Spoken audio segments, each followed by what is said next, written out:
MI news TV, हर खबर सबसे पहले।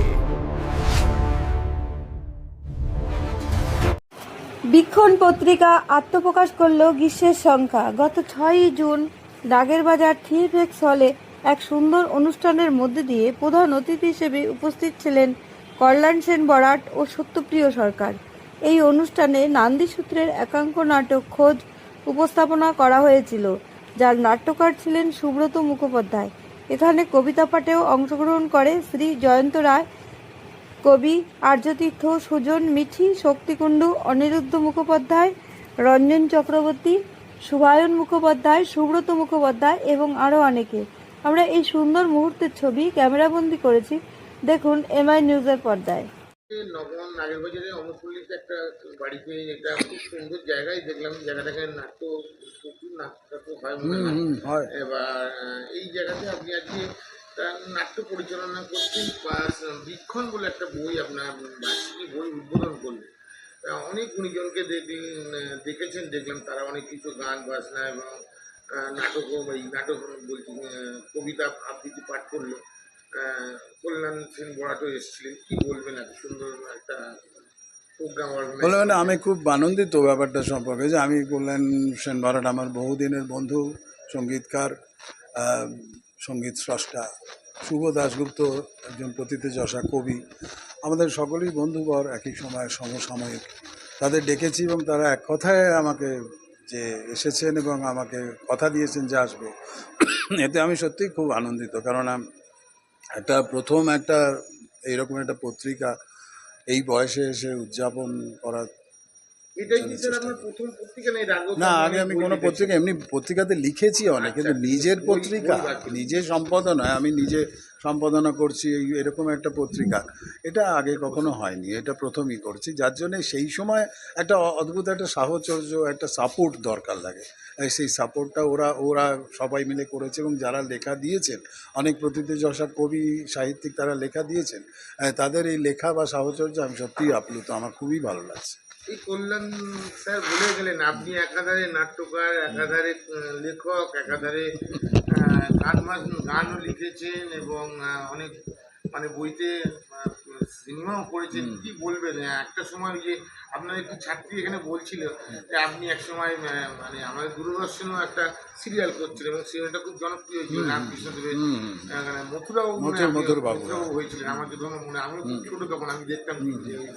তা যদি কিছু আগের অভিজ্ঞতা কিছু শেয়ার করেন। অভিজ্ঞতা অ্যাকচুয়ালি ছোটোবেলা থেকে শিল্পটা আমার ভেতরে ছিল এবং লেখা, গান, কবিতা, নাটক লেখার জন্যে, নাটক করার জন্যে নাটক অনেক সময় লিখে নিতে হয়েছে। সেখানে করতে করতে নাট্যকার হয়েছি। গান, আমি বাড়িতে গান ছিল, আমি গান এমনি গাই, কিন্তু গান লেখাটা শুরু হয়েছে পরবর্তীকালে। গানটা লিখেছি এবং তারপরে আমি এখন প্রফেশনালি গান লিখে এবং আমি রেডিও অ্যাপ্রুভ গীতিকার এই হিসেবে প্রফেশনালি গান লিখে থাকি। এবং বহু সিরিয়ালে বহু গুণীজন, আমার সিরিয়াল কেন, সিনেমাতেও বা এমনি সঙ্গীতেও অনেক গুণীজন আমার গান গেয়েছেন। গান যেমন পণ্ডিত অজয় চক্রবর্তী, তারপরে অনেকেই এরকম গান গেয়েছেন, ইন্দ্রনীল সেন, শ্রীকান্ত আচার্য, হৈমন্তী শুক্লা, এরকম বহু লোক আমার গান গেয়েছেন। তো সেগুলো আমার নিজস্ব একটা চর্চার একটা উৎসাহ বলতে পারেন। আর নাট্য জগতের থেকে, নাট্য জগতে কতদিন থেকে আপনি মোটামুটি ছোটবেলা থেকে আমার নাটকটা, নাটকের কি কোনো গ্রুপ আছে? বা হ্যাঁ, নাটকের একটা গ্রুপ আছে আমার। গ্রুপের নাম হচ্ছে নান্দি সূত্র কালচারাল সোসাইটি। এরকম একটা গ্রুপ আছে যেটা আমি নিজে করি। আর কিছুদিন আগে পর্যন্ত আমি থিয়েটার কমিউন বলে একটা প্রথিতযশা গ্রুপ কলকাতার বুকে আছে, সেটা কর্ণধার ছিলেন একসময় প্রথিতযশা অভিনেতা নীলকণ্ঠ সেনগুপ্ত। সেই গ্রুপেও আমি ডিরেকশন এবং নাট্যকারের হিসেবে কাজ করেছি। এখন নান্দি সূত্র গ্রুপেতে নিজের নাটক প্রযোজনা করছি। এই নিয়ে আছি আর কি। ওইটা নিয়ে থাকি, কারণ ওটা ছাড়া বাঁচবো না, সংস্কৃতি ছাড়া বাঁচবো না, আমি সেটা নিয়ে আছি। ঠিক, ধন্যবাদ। সুব্রত নাথ মুখোপাধ্যায়। একটা প্রোগ্রামে বীক্ষণ বলে একটা পত্রিকা উদ্বোধন এবং আপনারা অনেক গুণী শিল্পীরা এসেছেন, তার মধ্যে আপনিও আছেন। কি বলবেন, এত সুন্দর একটা অনুষ্ঠান হচ্ছে? না, আগে তো ব্যতিক্রমী অনুষ্ঠান, তো আদর করে কোনো কিছু বললে না, একটা কথাটা না বলে একটি বললে ভালো হয়। তাই একটি পত্রিকা বীক্ষণ, যে বীক্ষণ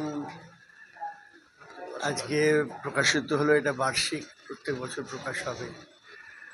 এবং সুব্রত করছে মানে, সুব্রত না খারাপ কাজ করতে পারে না, আমি যেটা বললাম, কাজের মধ্যে একটা সবসময় সৎ প্রচেষ্টা থাকে, তো অন্যরকম একটা ব্যাপার হয়। এবং আমি নিশ্চিত যে ও যতদিন বেঁচে থাকবে এই কাজটা করে যাবে। এবং যেটা বেরিয়েছে আমি তো এখনো পড়ে দেখিনি, আমার নিজের ধারণা এটা একটা ভালো কাজ। এবং এখন যে অনুষ্ঠানও হচ্ছে তারও মান খুব ভালো, খুব সুন্দর লাগলো, গান কবিতা সব কিছু শুনে। ওর অনেক অনেক বড় সাংস্কৃতিক জীবন, এইটা কামনা করি। সুব্রতর ভালো থাকুক। আপনার একজন তুমিও বললো আপনার একটা 47 বছরের প্রতিষ্ঠা, সেটা এখন আপনি চালিয়ে যাচ্ছেন। এতদিনে একটা সংস্থা চালিয়ে যাওয়া তো চারদিনের কথা না, কী বলবেন? ওটা হয়ে যায় আসলে, মানে ক্যালকাটা কোয়ার আমার 47 বছর হয়ে গেল। প্রথমটা একটু অসুবিধা হয়, তারপরে দেখা যায় ভালো ছেলেপুলে এখনো আছে। এগুলো 90 জন 100 জন ছেলে, তো ছেলে মেয়ে সব আসছে, তারা মন দিয়ে কাজ করছে এবং সৎ মনের থেকে সুস্থ সংস্কৃতির জন্য, সুসংস্কৃতির জন্য তারা যে কাজ করে যাচ্ছে, এটাই আমাদের খুব বড় পাওয়া এই বয়সে এসে, যে এখনো যে এদেরকে নিয়ে চালিয়ে যেতে পারছি, এখন অনুষ্ঠান করি, এই সবচেয়ে বড়। আপনি আসলেন এবং দাদার একটা বিজ্ঞান বলে পত্রিকা আছে, সেই পত্রিকাটা উদ্বোধন হলো। আপনারা আত্মীয় বাড়ির শিল্পী কী বলবেন, প্রচেষ্টা এবং নানা রকম শিল্পীরা নানা রকম উদ্যম করছে, গান গাচ্ছে। হ্যাঁ, এটা একটা অন্য ধরনের অনুষ্ঠান। রোজকার যেসব অনুষ্ঠানে যাই তার থেকে আলাদা। আর সুব্রত বরাবরই আলাদা করে ভাবতে জানে এবং ভাবতে পারে, সেই হিসেবে আজকের সন্ধ্যাটা ব্যতিক্রমী সন্ধ্যা। আর যে পত্রিকাও প্রকাশ করলো সেটাও অনেক উচ্চাকাঙ্ক্ষী পত্রিকা, অনেক স্বপ্ন আছে ওর। আমি আশা করব যে এই ধরনের পত্রিকা সচরাচর দীর্ঘজীবী হয় না, কিন্তু সকলে যদি সঙ্গে থাকেন, সকলে যদি পাশে থাকেন, এই পত্রিকাও দীর্ঘজীবী হবে, অনেক ভালো ভালো লেখা বেরোবে। আর এই ধরনের অনুষ্ঠানও মাঝে মধ্যে হলে আমাদের সকলেরই ভালো লাগবে। সবাই ভালো থাকবে।